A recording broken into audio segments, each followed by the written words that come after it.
A lot of y'all have brands that are confusing as fuck. And I think I've made a video about this before, but it genuinely is the most confusing thing I've ever seen in my life. And I think people act like the consumer is supposed to be this high intelligent, creative, all knowing about every fabric and everything. No, even the luxury houses make sure their brand is understandable to the random eye, right? You don't even have to understand fashion, but you could pinpoint out what that brand does and how they do it. Creatives have a hard time with rules. They think, oh, I want to go against the system and not work a 9 to 5 or not do this and not do that. They think that their creativity can have rules as well. When things work, when there's systems and rules. But yeah, you need rules. You need something that has a setup that you understand. Like, okay, this is why I'm creating, this is why I'm doing this. A lot of brands don't think this way. That's why y'all see these TikTok clothing brands. Y'all see even high-end clothing brands, even the avant-garde, ERD, wannabe clothing brands. Their shit sucks because their content, you can't tell the difference of who's who. So, no rules, right? Insane. Luxury houses like Chanel, Marni, Loewe, Bottega Veneta, they have house codes, like house rules, right? Certain codes for their house that they follow to make the consumer understand them. Y'all don't have shit. And y'all wonder why you can't keep a consumer engaged. These houses have been around for decades. Most of these luxury houses are older than all of us. How do they keep that person coming back? House codes, the rules, they're there for a reason. They keep the consumer standing at their kneeling to them, waiting for more because of the rules. Consumers are there. You have to understand, humans love repetition. People act like they're so against the grain. No, you're not. Every human being loves repetition and loves a system. If you want your community of people you're around to fuck with you still, you follow a system. Certain places you go with your family, there's a system. House codes. Your family has house codes. You literally have house codes when you go in your house. Me personally, when I go out with people, I don't like people with bad table manners. I literally tell people, I will not go out to dinner with you if you have bad table manners. It irritates me. Why are you smacking? Why is your head down and you're putting food to your mouth like this? Sit up. The food's not running away. Eat the food the regular way. Why are your hands on the table? Take your hand off the table. Why is the napkin not in your fucking lap? I hate people with bad table manners. It pisses me off. Why don't you know the right fork and spoon to use and the knife? It pisses me off. With these house codes, people know, don't come with me. Don't come near me if you're not going to have that table manner rule that I have, right? Okay, I went on a little tangent, but your brand not having any rules is the reason why people are confusing and you have random consumers and you have random engagement, all this shit. Let's talk about these house codes. Luxury houses have codes. Let's Barney, playful prints. They're going to have some funky ass stripes, polka dots, roses, all this type of shit. You know that for a fact. Most of the time people could see that striped fur Marni, the shoes Marni, right? This is like old school Marni. This is maybe not the best example, but I like old school luxury houses. I think they're cooler. Chanel, tweed. You know Chanel. You know when something's Chanel when you see tweed. You don't even have to know the language for it. You'll be like, oh, that may be Chanel, right? Prada, their shit's ugly. And I'm not saying ugly in a way of like, oh my gosh, their shit is actually ugly. I'm saying that Prada is ugly because, so Prada, what house code do they have? Ugly. I'm not saying Prada is an ugly brand, but Prada is known for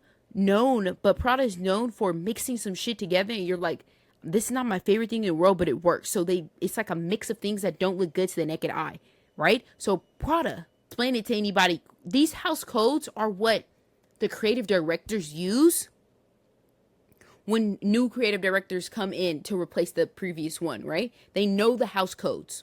And a lot of people who love fashion know the house codes. But even people who don't understand fashion, I genuinely believe they could see it and be like, they subconsciously know like, oh yeah, that's similar to this, what I've seen before, or this, what I've seen before, right?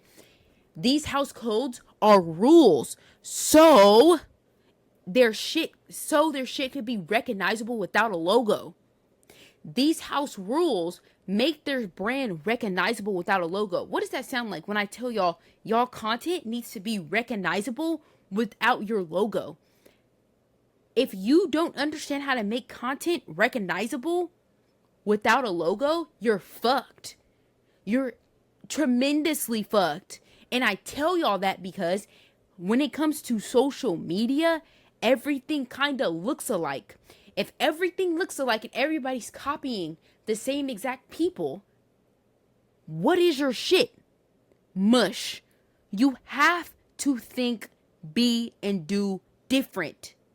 To get to the top, you could take multiple routes. We don't have to do the same exact fashion shit that everybody else is doing. If you're avant-garde, you don't have to do that mysterious shit. It makes no sense. You don't have to do it. If you're super streetwear, you don't have to build a community. What if you don't want to? Don't build one. You get what I'm trying to say? How do you make yourself recognizable on social media? What are your brand social house codes? Most people don't understand this. Most people do not fucking get this. This is why it's hard for y'all brands to grow. It's consumers, it's rules, it's arithmetic. I've been saying this. Marketing is math. Brands need social house codes because they are what make you recognizable anywhere online. So let's say you find the consumer. The consumer needs to always know it's you. But you're going to make basic ass content like everybody else. Okay. So how the fuck is that consumer always going to come back to you? You act like when somebody follows you on social media, like they're going to see your content again. Most of the time, they're fucking not. Most of the time, they're going to have to look your shit up, or they see it again on the For You page and be like, oh, fuck, I forgot I like this. And then they'll start getting the habit of like being like, oh, I want to see that piece of content again. Just like Chanel has tweed or Prada has nylon, your brand needs its own codes that show up in content, captions, and communities. Without them, your socials look random. Just another feed of clothes and vibes. Just another feed of clothes and vibes. Every post should feel like they are a part of your world, building culture, memory, and community around your brand.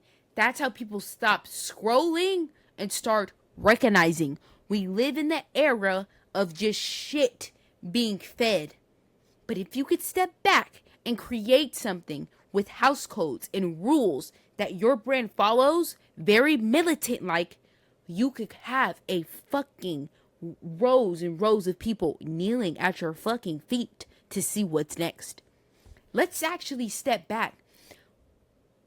We don't want rows of people kneeling at your feet because your shit's popular.